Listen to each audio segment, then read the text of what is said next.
want to welcome you all to Introduction to Community Leadership. This is the foundation course for the Community Leadership Program. The purpose of this program is to provide foundation skills for anyone who's interested in bringing together a group of people toward a shared goal. The appeal of it is to those students who want to make change in the world, who have a vision of something they'd like to see happen and want to act on that. A lot of times in community leadership and work, effort is great, but it's the results that make the difference. I mean, if you're trying to do something that changes something, you try as hard as you can, and that's great, but ultimately what matters is the results that you come up with. Can you do what you set out to do? This is a unique program that it's the only one that teaches you community leadership and community organizing. I would like you to write a mission statement for our project. What is it we're trying to accomplish? Our mission is to bring the community together and support fellow community members with economic needs by providing food baskets. We also would like to educate the community about why people are hungry and to educate ourselves about how to run organizations like Cornucopia.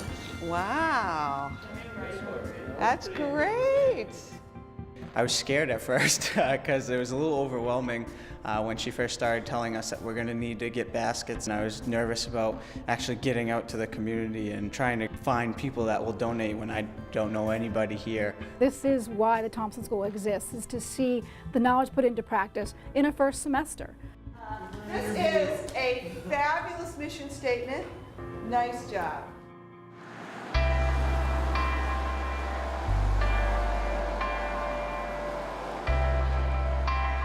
Larry does the reaching out to people who may be requesting food baskets, and Lisa will be organizing us to take care of the people who are going to be donating.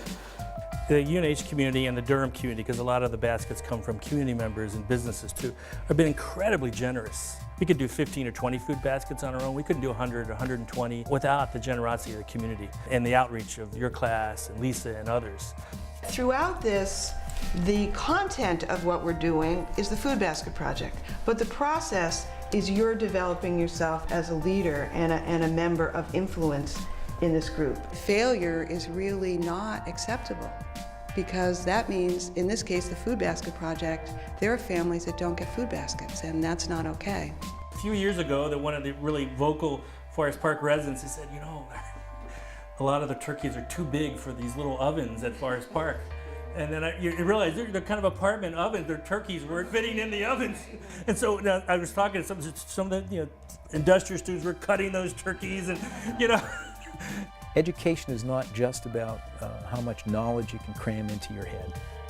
It's about how much you believe you can make things happen.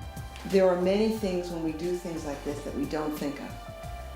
And the more people we talk to, the more we'll learn and the more we'll think of. We have you guys here today to talk to you about the Food Basket Project. Do you guys have any advice? Maybe something went wrong last year that we can avoid this year, or just how to improve the process a little more? I think the real learning in this class is that people all have to look at what they're afraid of and get past it. Being organized, very organized, especially when it comes down to the day of distributing the food baskets. Say advertising, how that happens, like letting the people who live in the residence halls know that there is this food drive going on. My goal in all of this is to get myself out of the center. Do you feel the approach should be different going into certain donors? I want a group of students who all create a shared vision and then share leadership. And I think by the end, that's where they are. Well, thank you all for coming and for your input. We definitely need it. Students come in with that uncertainty, and they leave convinced that they can make things happen. I definitely know we can get this done, so a little nervous right now, a lot of work. So we're going to commit to doing 90 baskets as a class. And then we will educate the community about why people are hungry and learn how to run organizations like Cornucopia. If we're here in December and we look back and say, did we meet our mission of learning how to run an organization? How will we know that? How will we be accountable to that? If we build and improve on the mistakes that have happened to classes in the past, I think that's another step to learning how to run an organization. They're used to being in classes where people lecture to them where they take notes and they take tests. Do you think it would be a good idea to say, like, take like what a $7 food basket is and like stack the food up? So to have someone say, we're doing a project and have a voice in shaping that project, it's very exciting. I thought what we could do is instead of just having it on a sheet of paper that you like tack up, you could take like a paper plate and put the information on that, so it kind of sticks out a little bit. You come here and you just like you're suddenly immersed in, you have to work in groups and you have to meet deadlines and you have to get contacts and make the baskets and actually physically go out and do everything that you're learning. You're welcome. It was an awesome experience. I loved it. What I'd like to have is a blog that says Baskets for Hope. You're never going to be able to beat hands-on experience with like textbook definition, so that's what makes this particular class very interesting. I think for those fraternities and sororities, we should go door to door. To see the person who comes in with the community leadership as their goal, their first semester, the first week, they pick a project and start working on it. That is a wonderful thing. We're with the Thompson School and Community Leadership, and we're making baskets for Thanksgiving. What we are able to create and the partnerships are just amazing. With 10,000 kids, if everybody donated $1, Yeah. I mean, we could feed everybody tenfold. Having to ask complete strangers for money, help, food, donations. I learned a lot there, how to present yourself. Thank you very much. Appreciate it. Great day. You too. We make a difference in the lives of the students that have come into our program and graduated from our program. What we want to do is know right now how many baskets we have that have been definitely committed to us and whether or not we've reached our goal of 90. So why don't we start with our staff and faculty group. How many baskets do you have officially donated at this point? 57. 57. Woo! Staff and faculty group, all right. 57, great. We're really pleased with the number of faculty and staff members on campus that agreed to commit a basket. How about our dorms? We are rolling right now at 26 baskets. Woo! All right, great. 26 baskets, that's awesome, great, good job. That is awesome. I was a little stressed out last week, but our hard work paid off this week, so it was good.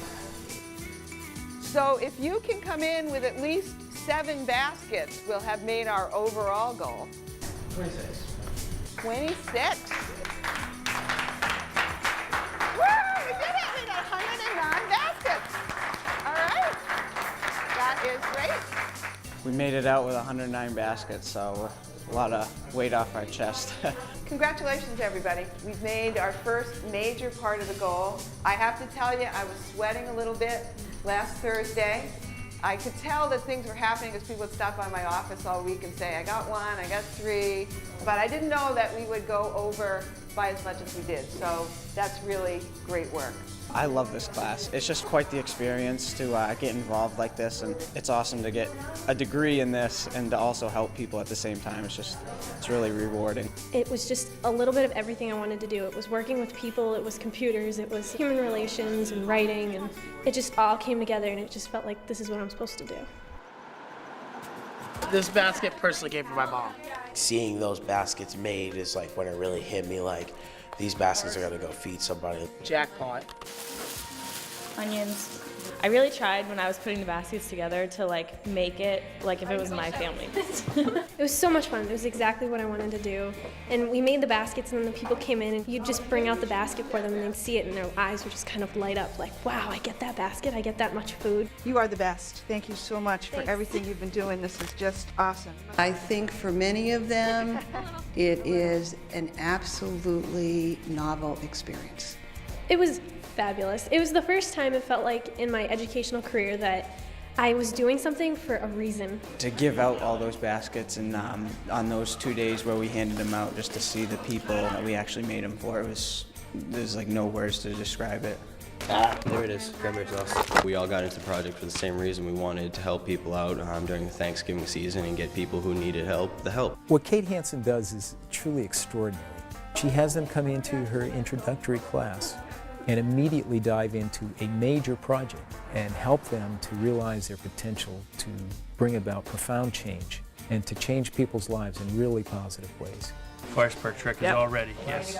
Corey, take it on out. 157 food baskets serves over 1,000 people.